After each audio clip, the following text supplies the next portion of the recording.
Hello, bonjour à toutes et bonjour à tous. On s'est donné rendez-vous donc aujourd'hui pour suivre cette deuxième qualification de Formule 2 de la saison.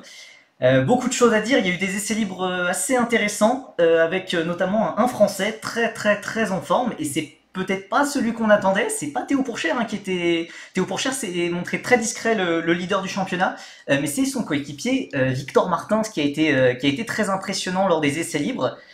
Bienvenue en tout cas à ceux qui sont dans le chat. Donc il y en a qui découvrent la F2. Et oui, il y a des écuries différentes avec la même livrée Red Bull. Pour être plus précis, il y a, je crois, 6 pilotes du Red Bull Junior Team, donc candidats pour monter chez AlphaTauri en 2024. Et Helmut Marko a décidé de les placer un peu partout dans différentes équipes. Donc on a Denis Auger qui est chez Prema, on a Zed Maloney, Enzo Fittipaldi chez Carlin, on a notre français, forcément Isaac Adjar et Jack Crawford qui sont chez Hightech, et on a Ayumu Iwasa qui est chez Dams. Donc oui, c'est pas évident en tout cas de tous les retrouver, de tous bien les repérer sur la grille de Formule 2. J'avais fait, pour ceux qui sont intéressés en tout cas, des previews, une preview de la saison de Formule 2 avec le commentateur de Canal+, Anthony Dreves, sur la chaîne YouTube Percy VOD. Mais donc c'est vrai qu'il y a beaucoup de livrets semblables. Nous, évidemment, on va suivre avec attention nos quatre Français. Donc Théo Pourchaire chez ART qui a une livrée vraiment très semblable à l'Alfa Romeo. Il y a aussi évidemment Victor Martins qui a une livrée Alpine vu que c'est un jeune pilote de Alpine. Isaac Adjar comme on l'a dit, et bien évidemment Clément Novalak qui est lui chez Trident, qui fait partie d'aucun junior team mais qui est quand même là, et puis on sera derrière lui quand même. Et donc oui, bienvenue à ceux qui rejoignent dans le chat aussi, Nitram Nitrin qui est belge, malheureusement pour lui. Puis j'ai envie de dire, pour la Formule 2, c'est peut-être pas la super nationalité, c'est peut-être pas la meilleure nationalité à avoir quand on veut regarder la Formule 2, puisque évidemment le seul représentant belge est Amaury Cordil, pilote assez incompétent, assez dangereux sur et en dehors de la piste. Donc voilà, oui, Clément Novala qui a été bon en essai libre, il était dans le rythme, et c'est vraiment surprenant. Alors c'est surprenant, non, c'est pas surprenant dans le sens où on sait que c'est un très bon pilote, mais c'est une bonne surprise après son premier week-end assez compliqué à Bahreïn. Il a eu beaucoup de soucis, notamment au niveau des freins a priori avec la Trident. Il y a aussi Isaac Adjar qui était dans le rythme. Bah écoutez, on va voir le résultat des essais libres tout simplement.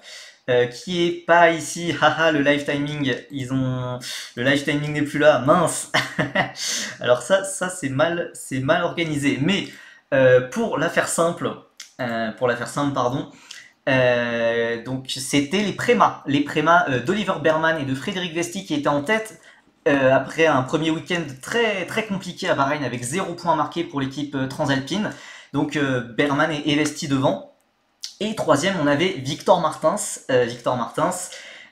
qui aurait dû même être en tête. Il avait signé le meilleur tour avec 4 dixièmes d'avance sur Oliver Berman. Malheureusement, son tour n'a pas été compté car un drapeau rouge a été brandi vraiment une seconde avant que Martins complète son tour et passe la ligne d'arrivée, car Amaury Cordil s'était mis dans le mur. C'est Amaury Cordil, quoi. Et donc malheureusement Martin s'est seulement satisfait, voilà, de cette troisième place, mais en tout cas le rythme est là, il a l'air extrêmement en confiance et pas du tout perturbé par son crash au premier tour lors de la course principale en F2.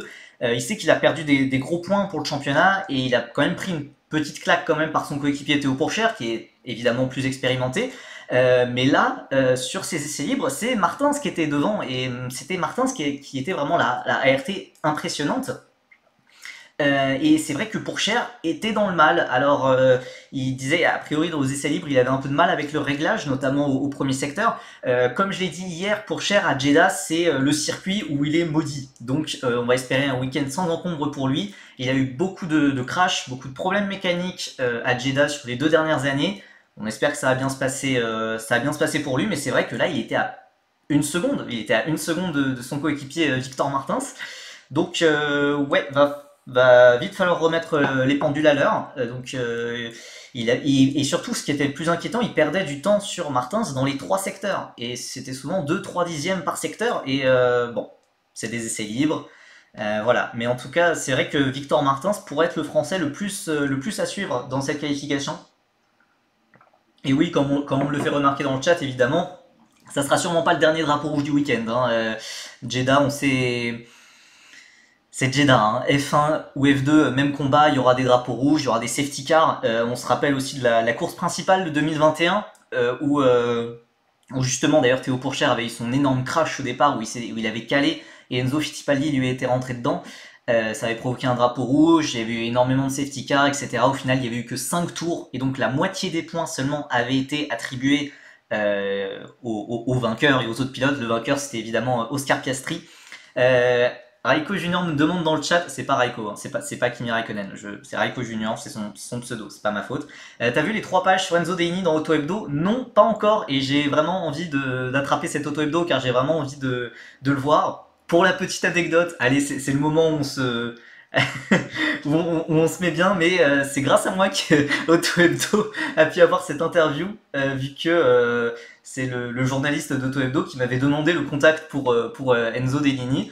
Que je connaissais déjà depuis quelques mois, donc j'ai hâte de voir cette interview du coup, mais du coup ouais, extrêmement hâte. Évidemment Enzo Deini, pour ceux qui ne le connaissent pas, pilote de 14 ans seulement, français, qui fera ses débuts en monoplace cette année en F4 espagnol et qui est surtout pilote junior du Red Bull Junior Team.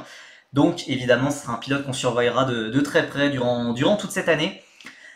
Sinon, pour en revenir sur la Formule 2, le générique de Canal+ est en train de se lancer. Pas de voiture en piste, hein. On a encore 4 minutes avant le début de la séance. Est-ce que vous risqueriez un petit pronostic sur la pole position? Il y avait des tests en Freca aussi, je crois. Non, j'ai vu que Giusti était dans le top. Ouais, bah exactement. Écoute, les tests Freca sont en cours. Les tests Freca sont en cours, donc on peut même aller voir ce qu'ils font. Donc il y a un drapeau rouge à cause de Nikhil Bora. Mais les Français sont... Alors on a 6 Français hein, durant ces essais. On a Sami Mektounif et Victor Bernier qui sont pour l'instant en tête. Il y a Owen Tangavlou qui a l'air vraiment dans le rythme. Capieto aussi. Marcus Amand qui fait des bons débuts aussi. Et Alessandro Giusti qui a mené une bonne partie de la séance de la matinée. Donc ça part sur des bonnes bases. Hein, c'est que la première journée d'essai de Freca, mais ça part sur des bonnes bases hein, pour les Français. Donc on va voir. Alors, premier pronostic de Raiko Junior. Du coup, je vois bien une pole de Berman et derrière Pourchaire et Martins. Moi ça me va, hein. Enfin Pourchaire et Martins, les deux dans le top 3, ça me va. Et j'avoue que la séance d'essai libre de Théo, elle m'a pas rassuré. Puisque, enfin voilà, comme je l'ai dit, Théo à Jeddah, c'est très compliqué. Il y a peut-être j'exagère un peu les termes, mais un stress post-traumatique qu'il y a derrière en revenant sur ce circuit, car c'est là où il a eu son plus grave accident. Donc voilà, et il avait l'air de galérer en essai libre. J'ai envie de voir ce que ça donne en qualification. J'espère qu'il va vite pouvoir retrouver au moins les avant-postes. Comme je l'ai dit aussi, l'important c'est le top 10. L'important c'est le top 10 en Formule 2. Il faut être dans le top 10 pour espérer marquer des points dans les 2 courses. On est 10e en qualif, on part premier à la course principale, à la course sprint qui donne moins de points le samedi. Donc voilà. Les Campos sont encore une fois l'air au point. Je pense qu'on peut voir Meini ou Bochum en première, deuxième ligne. Ouais, c'est intéressant parce que Kouchmeini était dans le top 5. Ah, ça m'énerve que les résultats des Célibes soient plus affichés, mais je crois que Kouchmeini était 5ème. Donc ça va être très intéressant, ça va être vraiment très intéressant à voir. Ralph Boschung un peu plus discret, je crois, 9ème. J'ai bien envie de voir surtout Isaac Hadjar. Isaac Hadjar a l'air plus dans le rythme. Alors il a été gêné par Amaury Cordil, encore lui. Salut Infinito dans le chat. Donc Isaac Hadjar qui avait été gêné par Amaury Cordil pendant les essais. Et il a été gêné même doublement car Isaac Hadjar était en pleine amélioration lors de son tour quand le drapeau rouge est sorti à cause du tête à queue d'Amaury Cordil. Mais c'est vrai que Hadjar top 10, je mettrais bien une pièce dessus. Je le sens bien. Maintenant, faut que ça se goupille bien. On sait que le circuit est très long, mais c'est un circuit très étroit et donc pour le trafic, c'est quand même un petit souci.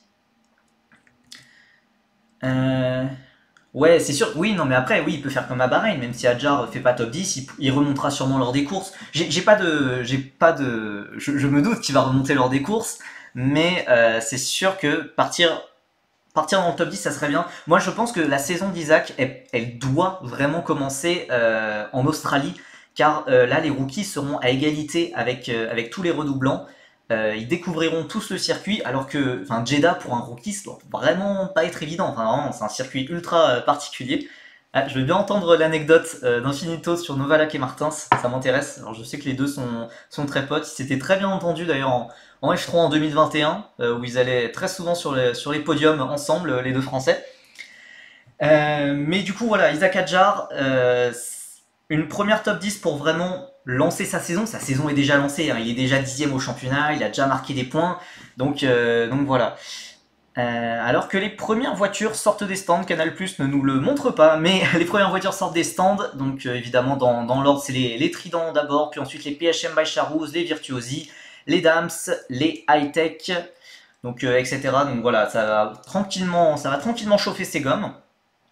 En attendant donc les premières tentatives. Honnêtement, vu le style de circuit, la F2 ne devrait pas rouler ici.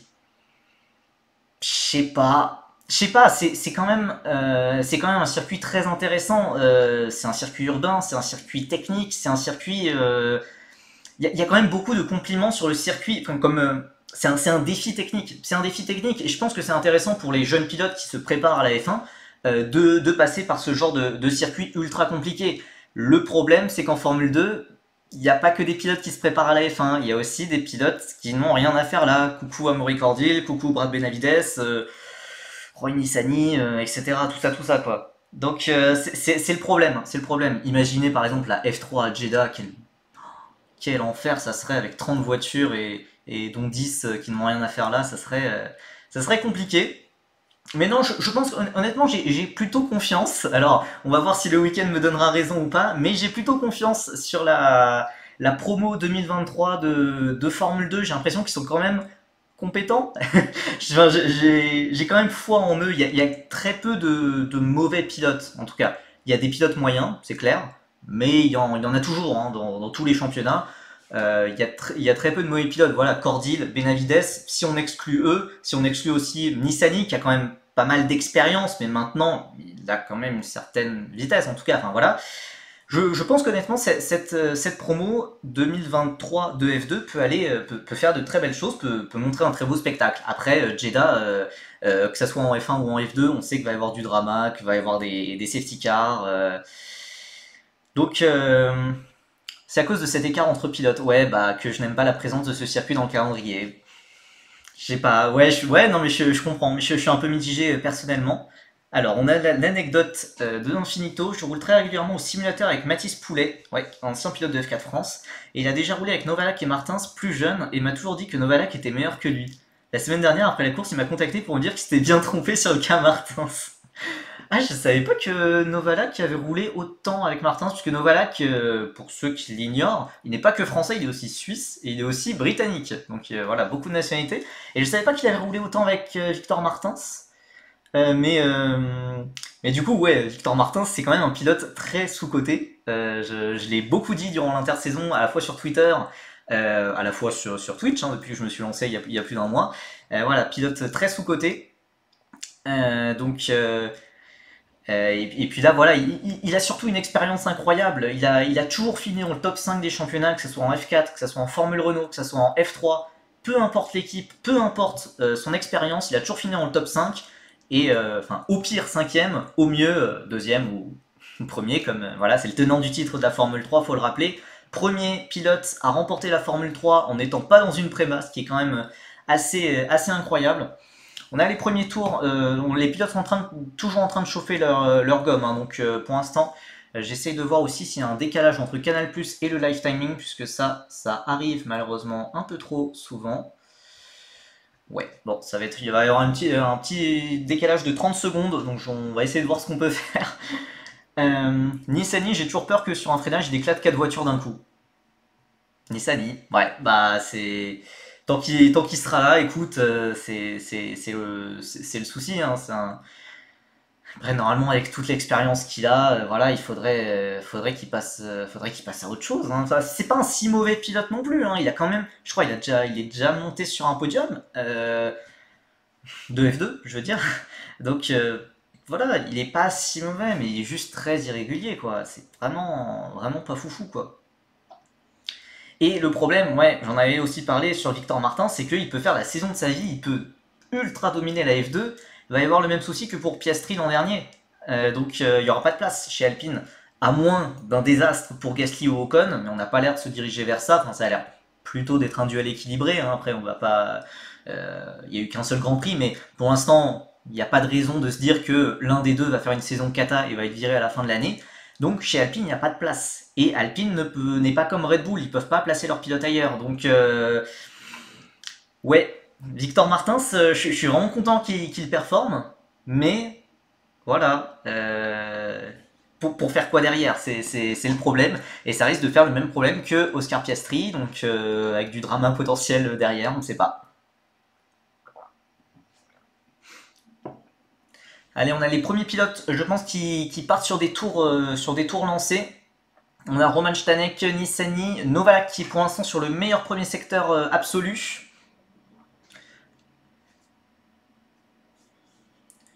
Surtout que la voiture est horrible, tu parles des Alpines ou de...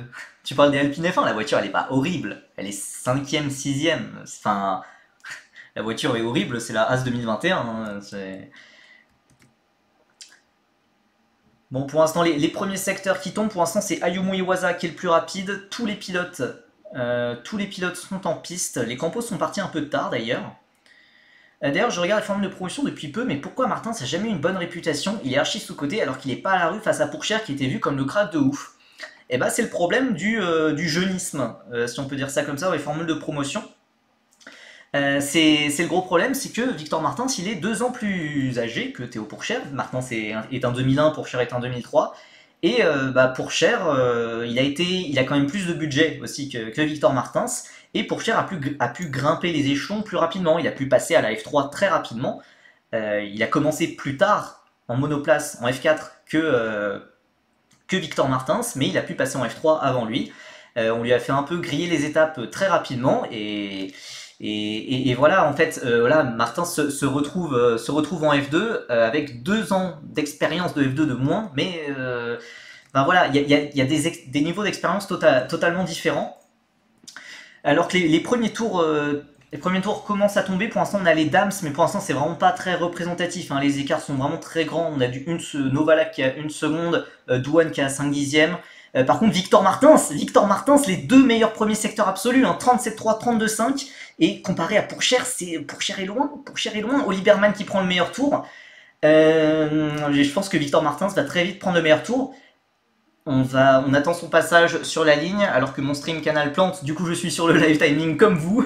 Et voilà, Victor Martins qui prend... Ah, il s'est un peu loupé sur le dernier secteur, il a pris 2 dixièmes par Berman. Théo Pourchaire qui est quand même 4ème, Verschoor qui lui passe devant 5ème. Ok, Pourchaire s'assure quand même un temps honorable. Ralph Boschung qui améliore au 4ème temps. Ralph Boschung, c'est impressionnant. Et Kouchmeini 2ème. Et bah les Campos, je pense que c'est la confirmation qu'il faudra les surveiller. Il va falloir les surveiller, hein, les 2 Campos. Ils ont trouvé quelque chose. J'ai pas beaucoup d'explications sur ce regain de performance des Campos, mais surtout Kouchmeini qui se bat avec Martins et Berman, c'est hallucinant.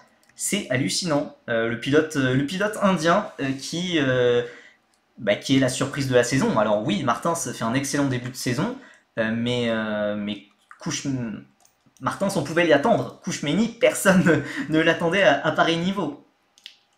Donc pour l'instant, un point sur le classement. Du coup, Martins, Meini, Berman, Daruvala, Boschung, Verschoor, Pourchaire, Iwasa, Auger. Et c'est Leclerc qui aurait la pole pour la grille inversée. Alors évidemment, c'est que la première tentative. Donc il y a encore... Voilà, la deuxième tentative, il y a encore toute la deuxième moitié de séance qui va arriver, où les voitures auront moins d'essence, donc elles seront plus rapides. Donc voilà, la hiérarchie a encore de quoi beaucoup changer, mais ça donne déjà une première information. Donc Théo Pourchaire est moins perdu que lors des essais libres, mais ça reste à 6 dixièmes de Martins. Et ça, c'est pas bon de se prendre ça par son coéquipier rookie. C'est pas bon. Oui, non, il est pas loin en place, mais Pourchaire est quand même à 6 dixièmes d'un coéquipier qui a moins d'expérience en F2 que lui. Donc, j'ai pas vu les Carlines. Où sont les Carlines? Et oui, Isaac. Ah, Isaac est 16ème. Isaac est 16e, Maloney 13, Fittipaldi 12, Crawford 19. Eh bien, alors les pilotes qui vont repartir pour un deuxième tour, on a Clément Novalak qui est en amélioration. Les pilotes vont repartir pour un deuxième tour, donc toujours avec les mêmes pneus qui seront peut-être un peu plus usés, mais avec moins d'essence, donc ça va quand même être plus rapide. Faut voir. Normalement, il n'y a pas trop de dégradation pneumatique, donc c'est vrai que les pilotes, contrairement à Bahreïn, devraient être capables de faire 2 tours, voire même peut-être 3 tours sur le 2-3 tours qualif sur le même train de pneus. On a Novalak qui continue d'améliorer, Isaac Hadjar qui a fait un très bon premier secteur. Ça reste quand même à 3 dixièmes par exemple du premier secteur d'un pilote comme Willy Berman. Mais c'est un premier secteur encourageant pour le français de chez Hightech.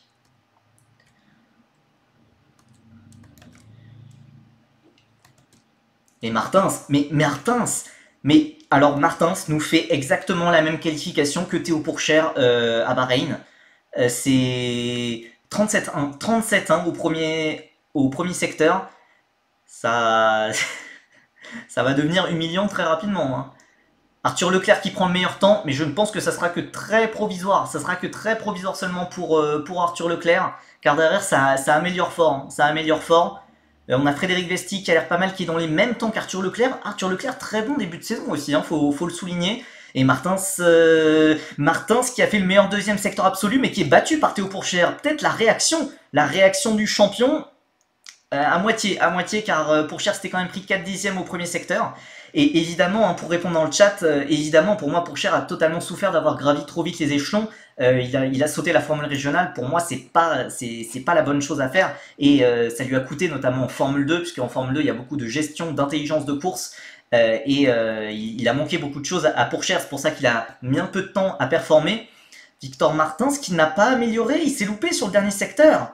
Il s'est loupé, et Pourchaire qui n'améliore... Oh là là, les deux ART. Alors oui, les deux ART qui se sont loupés à cause du drapeau jaune. À cause du drapeau jaune qui a été causé par... Pas vu.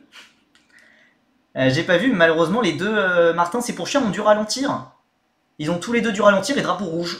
Drapeau rouge, alors j'aimerais bien savoir ce qu'il se passe, car pour l'instant, il n'y a pas d'informations sur le stream de Canal. Mais du coup, les pilotes ont dû lâcher dans le dernier secteur et personne n'a pu améliorer. C'est Richard Verschoor. C'est Richard Verschoor qui s'est craché dans... Alors, qui est immobilisé dans le dernier secteur. Il n'y a pas d'image. Drapeau rouge. Ok, il y a une image, tout va bien. Ça a l'air surtout d'être un tête à queue. Il a l'air d'être au niveau de la voie des stands ou je vois pas exactement. J'ai pas beaucoup d'expérience avec le circuit de Jeddah, donc c'est dur pour moi d'assimiler les virages.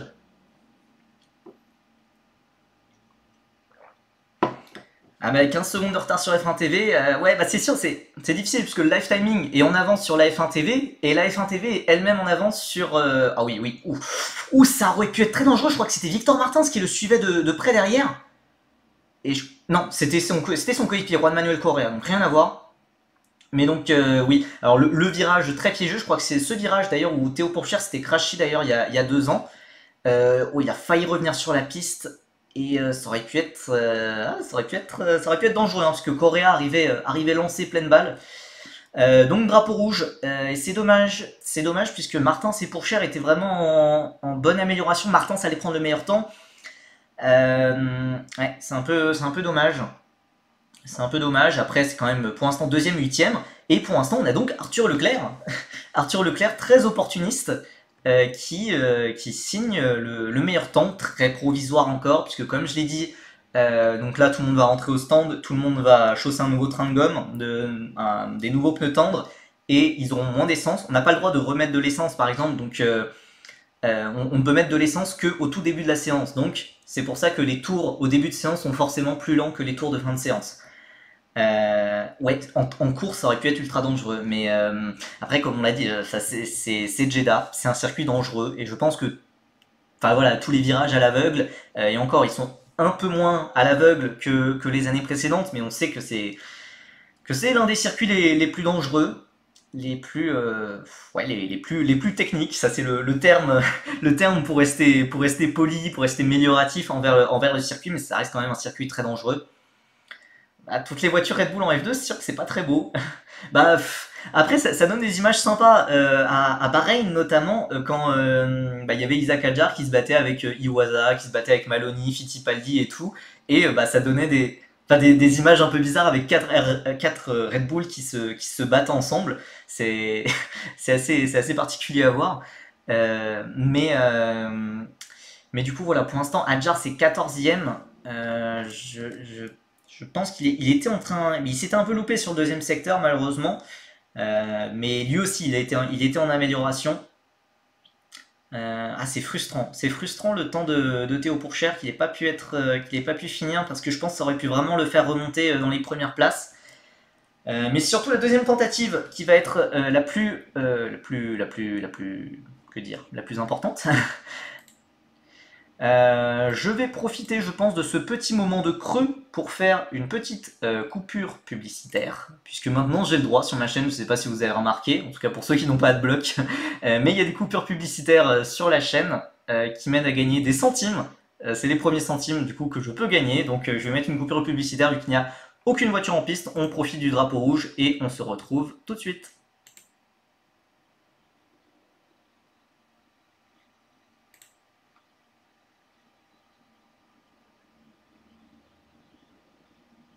Je sais pas si ça a marché, hein. Je sais pas du tout si ça a marché.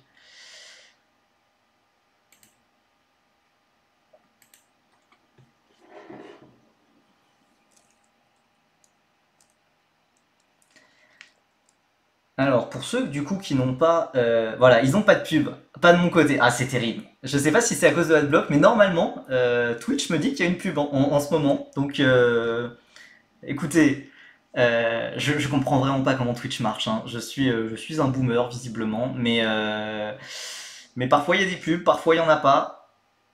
Mais normalement, il y en a quelques-unes hein, depuis deux trois lives. Alors que d'ailleurs, le drapeau rouge est fini, donc j'ai bien fait de lancer la coupure pub maintenant, vu que le drapeau rouge a été très vite enlevé, ce qui est quand même assez positif. Donc voilà, les voitures vont très vite repartir en piste, et je pensais qu'on allait attendre un peu. Euh, je pensais qu'on allait, pardon, oh le bug. Je pensais qu'on allait attendre un peu, car 18 minutes, ça veut dire qu'il y a le temps pour faire peut-être pour rentrer au stand, pour faire non pas deux mais trois tentatives. D'ailleurs, il y a certains pilotes qui sont rentrés au stand. Pas de pub ici non plus. Oh là là, mais c'est fou. Je ne comprends pas comment Twitch marche. C'est terrible, hein. C'est terrible. Je... Incompréhensible. Bon. Un jour, je saurais maîtriser tous les outils de Twitch, alors que Amaury Cordier nous fait coucou. Bah, on ne fait pas coucou. Voilà. Il nous fait coucou sur le stream de Canal+. Mais donc voilà, il y a quelques pilotes qui sont ressortis des stands, mais pas tous. Donc je, j'espère en tout cas, donc il y a les ART notamment qui sont ressortis de Martins et de Pourchère. J'espère qu'ils font pas leur dernière tentative maintenant, puisque normalement la piste est censée s'améliorer, donc vaut mieux être en piste au dernier moment, j'ai envie, je crois. Ou peut-être qu'ils veulent éviter justement le trafic qui existera lors des dernières minutes. Ça peut être quelque chose d'assez risqué. Ça peut être quelque chose d'assez risqué. J'espère quand même qu'ils pourront faire deux tentatives. Donc, hmm, je suis un peu sceptique. Après, la dernière fois que j'étais sceptique sur la stratégie des RT, c'était à Bahreïn. Résultat, Théo Pourchère a gagné. Donc, tout va bien. On va se détendre. C'est moi où l'histoire de As a pas trop fait parler. Ouais, j'ai pensé pareil, puisque As, justement, on a vu le garage As dans l'arrière-plan d'ailleurs d'Amaury Cordil, un peu derrière eux. Mais c'est vrai que l'histoire de As n'a pas fait parler. Alors j'en ai parlé sur Twitter, mais bah, il n'y a pas eu. Enfin, il y a pas eu beaucoup d'écho. Il y a eu juste un démenti. Alors pour ceux qui n'ont pas suivi, il y a une agence de presse publique américaine qui a fait une enquête exclusive et tout, qui a montré que As, a priori, vendait encore des pièces, donc vendait encore des pièces pour construire des armes à la Russie pour la guerre contre l'Ukraine. Donc c'était en violation totalement des sanctions américaines imposées à As. Donc voilà, As commercerait toujours avec la Russie. L'équipe, enfin le As Automation a démenti, mais bah ça n'a pas fait parler plus. Genre, je comprends pas, je pensais vraiment qu'il allait avoir tout plein de réactions, que ça allait parler de la vente de l'équipe, enfin, que ça allait monter aussi vite que quand la guerre a été déclenchée et que Nikita Mazepin a été viré.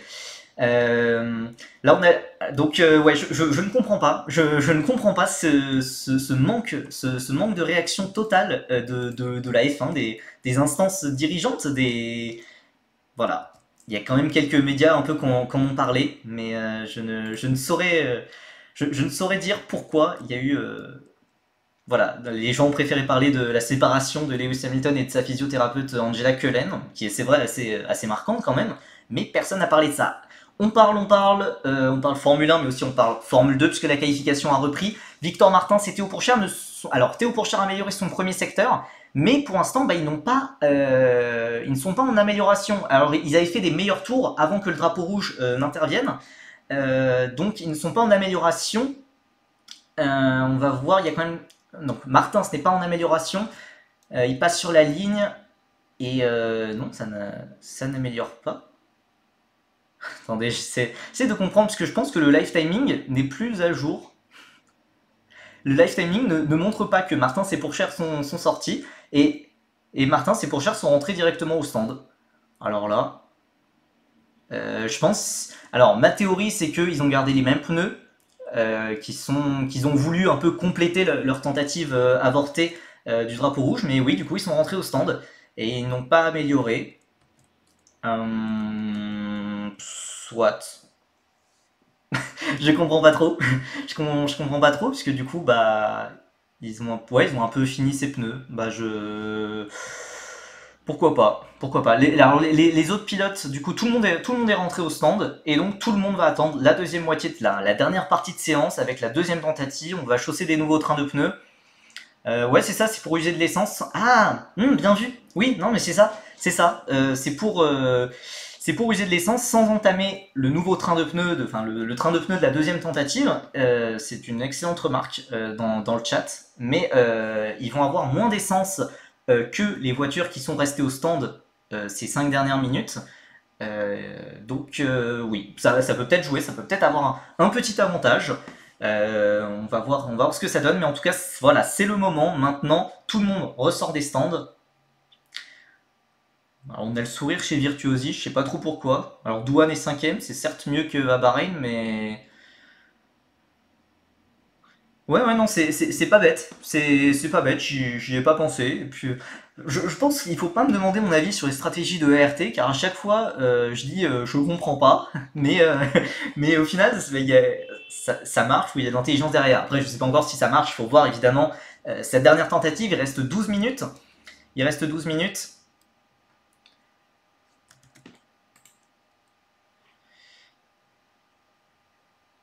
Alors d'ailleurs, je crois qu'on a Juan Manuel. Oui, on n'a pas montré tellement ils sont loin dans le live timing, mais dans le classement, Juan Manuel Correa est en amélioration.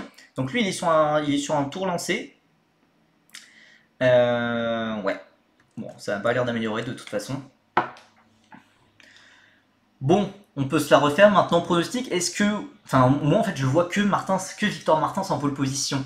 J'ai du mal à voir comment ça pourrait lui échapper aujourd'hui, tellement il paraît, je vais pas dire aussi fort que pour à Bahreïn, ça paraît abusé, mais il a l'air d'avoir une marge. Hein. Et oui, c'est vrai que ça va mieux pour Préma, hein. Vesti et Berman. Alors Vesti d'ailleurs, il aura une pénalité de 5 places pour la course de demain, pour la course sprint. Donc ça sera à prendre en compte, mais c'est vrai que surtout Berman, le rookie qui bat Vesti, ils ont l'air très en forme. Mais c'est vrai que par exemple, ART fait quand même une meilleure impression. Paul de Pourchaire dans le dernier tour, je le call. Alors, à la façon Charles Leclerc, hein, de claquer une pole dans le dernier tour, pourquoi pas? Pourquoi pas? On rappelle que normalement, les qualifs, c'est censé être le point faible de Théo Pourchaire. On a tendance à l'oublier après la qualif phénoménale qu'il avait faite à Bahreïn il y a 2 semaines. Ouais, Martin, c'est vraiment super impressionnant. Hein. Martin et Berman et Kouchmeini d'ailleurs, enfin tous les trois, ils découvrent le circuit de Jeddah. Donc j'arrêtais pas de dire que ça allait être compliqué pour les rookies, etc. Oh, attention, ça se gêne beaucoup hein, dans les tours de chauffe des pneus. Attention à pas prendre des pénalités bêtes hein, pour avoir gêné un pilote lors des qualifications.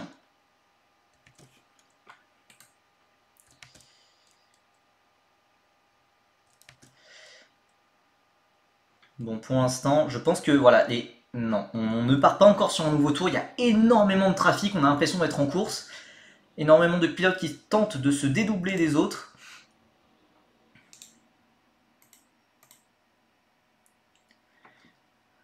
Là, ça va être. Il y a totalement moyen que la séance de qualification se passe sous. Enfin, finisse sous drapeau rouge et qu'on ait une grosse frustration. Moi, je le vois énormément. Pole de Daruvala. Alors, c'est vrai qu'elle vient de nulle part, la pole de Daruvala, si elle arrive. Même s'il est pas si mal placé, hein, il est 6ème. Et Auger est que 15ème. J'avais même pas tilté, mais Auger qui fait partie de la liste, en tout cas des favoris au titre. On sait aussi que c'est peut-être le pilote Red Bull le mieux placé parmi ceux en F2 pour accéder au siège de Yuki Tsunoda, probablement d'AlphaTauri en 2024. Mais pour l'instant, Auger, c'est vrai que c'est 15ème. C'est derrière Adjar, derrière Maloney, derrière Iwasa. Donc c'est un peu compliqué, ouais, pour même d'ailleurs tous les pilotes Red Bull.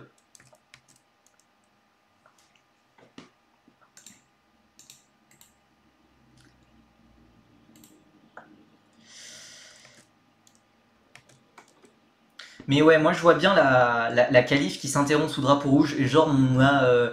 Par exemple, je vois bien le truc, genre Adjar qui claque le tour du siècle, genre 2 meilleurs premiers secteurs absolus et tout. Et il a l'air de fumer tout le monde. Et tout à coup, drapeau rouge. Et du coup, t'as un autre pilote qui prend la pole. Euh, je trouve qu'il a rien de ouf, Auger, dans le chat, mais ça, c'est pas des gens qui l'ont suivi en F4. En F4, en 2019, c'était la bataille, c'était une bataille incroyable au titre en F4 allemande à l'époque, entre Théo Pourchaire et Dennis Auger, et tout le monde se disait, ces deux-là, ils vont continuer leur bataille en F3, ils vont continuer leur bataille en F2 et en F1, c'est incroyable ces deux-là. Et c'est vrai que depuis, bah, ça a été plus compliqué. Auger, il a eu une saison 2020 compliquée, une saison 2021 géniale, où il a gagné le titre. Il a été très dominateur en F3. Puis la saison F2 de 2022, ce qui était moyenne. Il a eu des victoires, mais c'était très moyen. Il finit 10ème au championnat, je crois. Donc là, c'est vraiment... Voilà, il faut reprendre, il faut donner raison à Marco qui continue de faire confiance en lui. Et c'est vrai que cette saison, je pense que c'est maintenant ou jamais hein, pour Auger. C'est le cas, le maintenant ou jamais, ça s'applique à beaucoup de pilotes en F2, mais à Auger, à Dennis Auger spécialement. Alors que les pilotes repartent du coup sur des nouveaux tours. On a Enzo Fittipaldi, voilà, j'ai été sûr que tous les pilotes améliorés. On a Frédéric Vesti qui a pour l'instant le meilleur deuxième secteur absolu. On attend encore. Donc les ART n'ont pas encore pris leur premier secteur. On a Oli Berman très très rapide.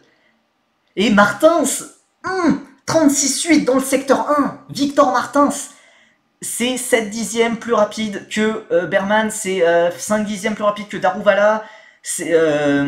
Où était au Pourchaire 37-2. 37-2, je crois que c'est le deuxième meilleur premier secteur, si on peut dire ça comme ça. Frédéric Vesti prend le meilleur temps pour le moment, mais avec 3 dixièmes d'avance sur Leclerc. Donc voilà, les temps vont tomber, la hiérarchie va être totalement chamboulée. Ça c'était sur Oli Berman, allez, qui claque la pole comme ça, 2 dixièmes d'avance sur son coéquipier, mais Martins qui continue 32-2. Alors 32-2, c'est mieux que Berman, mais ça reste dans le même dixième. Est-ce que Théo Pourchaire va pouvoir un peu reprendre l'avantage sur son coéquipier français? 32-3, c'est très proche quand même de Martins. Pour l'instant, on se dirige vers un doublé Martins-Pourchaire. Dans cet ordre-là, il faut encore finir le tour maintenant. Pas de bêtises pour Victor Martins qui devrait pas tarder à s'approcher de la ligne d'arrivée, de la ligne de départ arrivée. Allez, on l'attend. Et Martins qui claque la pole, 7 dixièmes d'avance. Les ART nous refont le coup de Bahreïn. On attend Théo Pourchaire maintenant. Théo Pourchaire, pourquoi il prend du temps à arriver? Théo Pourchaire, bien. Théo Pourchaire, 3ème. Ah, attention, c'est pas la deuxième place. Il est juste derrière Oli Berman. Mais Martin, 7, 10. Mais purée, mais. Pardon. Pardon. C'est exceptionnel. Et Jack Crawford, 8ème. Jack Crawford 8ème, c'est la première fois qu'on voit une high-tech aussi haut placée. J'aimerais bien voir une petite réaction de notre Isaac Adjar national, qui malheureusement s'est loupé, il est pour l'instant 19ème. Aïe. Clément Novalak qui est 9ème. Ça rejoint d'ailleurs la prédiction d'ActuF2 que ActuF2 faisait sur Twitter. Mais donc pour l'instant, on a Martins, Berman, Pourchère et Pourchère qui est à 1 millième. Il est à 1 millième d'Oli Berman. Mais qu'est-ce que... Mais les ART, c'est fou. C'est surréel. Alors j'imagine même pas la fête que ça doit être là chez Off-Track. Chez Off-Track qui sponsorise Victor Martins. Mais c'est exceptionnel. Et on voit d'ailleurs, c'est dans le premier secteur que Martins fait une différence folle. Voilà, il colle 6 dixièmes et demi à Oli Berman. Rien que sur le premier secteur. Ouais, je pense qu'il y a encore de quoi faire un flying lap. Hein. Voilà, il y aura. Les pilotes laissent refroidir leurs pneus pour l'instant. Et ils vont repartir pour, j'imagine, un dernier tour. Je pense pas qu'il fasse un tour encore après. Mais je pense qu'il y aura encore minimum un tour. Les pilotes vont pas rentrer au stand maintenant. Voilà, il y aura presque plus d'essence dans les réservoirs. Les pneus, ils seront encore bons puisque Jeddah n'est pas trop abrasif.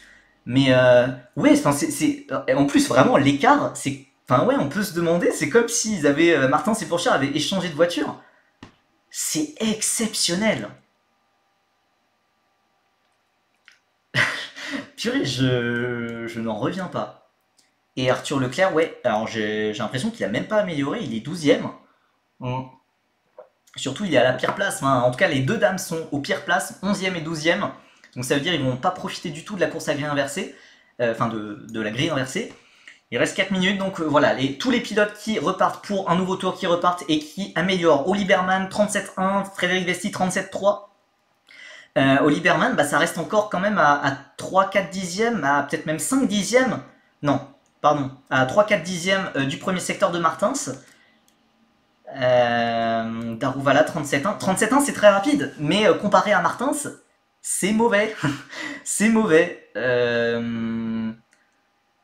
Bah ouais, ils sont extrêmement loin. Martins qui n'améliore pas tellement, qui n'améliore pas d'ailleurs, il a fait que 37.0. J'aimerais bien voir le premier secteur de Théo Pourchère qui devrait pas tarder maintenant pour voir s'il peut un peu rivaliser avec Victor Martins. 37.2, il s'améliore, mais c'est plus lent que le premier secteur de Liberman. Donc attention, peut-être que la troisième place de Théo Pourchère n'est pas assurée, mais la première de Martins semble si simple. Enfin, est-ce que quelqu'un peut l'empêcher? Oh, attention, Liberman qui attaque beaucoup, il donne tout. Hein. Et drapeau jaune, il y a un drapeau jaune qui a été signalé. Jack Doohan qui améliore au quatrième temps et drapeau rouge, et je pense que la quali va s'arrêter là. Et c'est Richard, non, c'est Richard Verschoor. Non, Richard Verschoor est dans les stands, je pense. Qui est le pilote qui nous ruine cette fin de qualification et qui va du coup totalement offrir la pole pour Victor Martins. Oli Berman, oui, qui est passé sur la ligne, ça n'améliore pas. Qui est le pilote? C'est Arthur Leclerc. C'est Arthur Leclerc. Aïe, il a tellement perdu. Il était en tête. Et le drapeau rouge est purée. Et oui, comme on me le dit dans le chat, Isaac Adjar, ça va être 19ème. Oh. Alors, on voit donc Arthur Leclerc qui va bien, il est encore dans sa voiture. Je sais pas si... Oui, il a l'air d'avoir... je vois pas beaucoup de dégâts apparents sur sa voiture. Mais en tout cas, il va bien. Il va bien, c'est l'essentiel. Oh, et puis, ouais, Novalak 11ème. Novalak 11ème. Et bah, malheureusement, ça va juste... Ouais, voilà, la session ne repartira pas, on s'y attendait. Et oui, Martins qui est si heureux évidemment et qui félicite Hard Grand Prix. Il n'est même pas encore rentré au stand, il félicite déjà l'équipe en montrant sur son halo Hard Grand Prix. Évidemment, mais c'est phénoménal, ce qu'a fait le boulot d'ART. Ils ont été critiqués enfin ces dernières années, ils ont été critiqués et là, ils ont les deux voitures qui performent. Ouais, Crawford met une pilule à Hadj. Attends, Crawford qui est 10ème, il part en pôle pour la course à grille inversée, c'est horrible. Aïe. Adjar avait... Enfin, le gars qui tente direct de trouver des excuses, mais Adjar avait plus de rythme sur le week-end, mais bon, ouais, au moment où ça a compté, malheureusement, il a pas su... il s'est loupé sur malheureusement la seule tentative qu'il y avait. Donc voilà, et donc voilà, Victor Martins qui célèbre la pole position. Il peut en être extrêmement fier, mais purée, j'ai pas les mots pour ART. Encore une fois, ils nous refont le coup de Bahreïn. C'était avec Pourchard la dernière fois, c'est avec Martin cette fois. Et c'est super impressionnant. Et je suis encore plus impressionné par la pole de Martins ici. Car Jeddah, c'est un circuit ultra compliqué pour les rookies. C'est un circuit que Victor Martins découvrait. Hein. Il n'y est jamais allé avant. Maintenant, Martins doit soigner ses départs. Le premier départ de la course sprint, le premier départ de Victor Martins, c'était excellent. Hein. Il était passé de 8e à 5e, je crois, directement. Et c'est vrai que le départ de la course principale a été plus compliqué. Mais les départs ne sont pas censés être un problème pour Victor Martins. Mais oh là là, mais cette saison de F2, mes amis, alors Martins et Pourchère, ils vont nous régaler cette année. Et voilà, même Théo Pourchère, on peut être légitimement déçu qu'il soit à 7 dixièmes de son coéquipier, mais l'air de rien, on rappelle que les qualifs, c'est son point faible, et on rappelle surtout que Jeddah, c'est là où il est maudit, et voilà, il est censé quand même limiter la casse dans les circuits où il n'est pas le plus fort. Il est censé limiter la casse. Là, il fait mieux que limiter la casse, il est 3e. Donc, Théo Pourchère, c'est quand même un très bon coup aussi en vue du titre.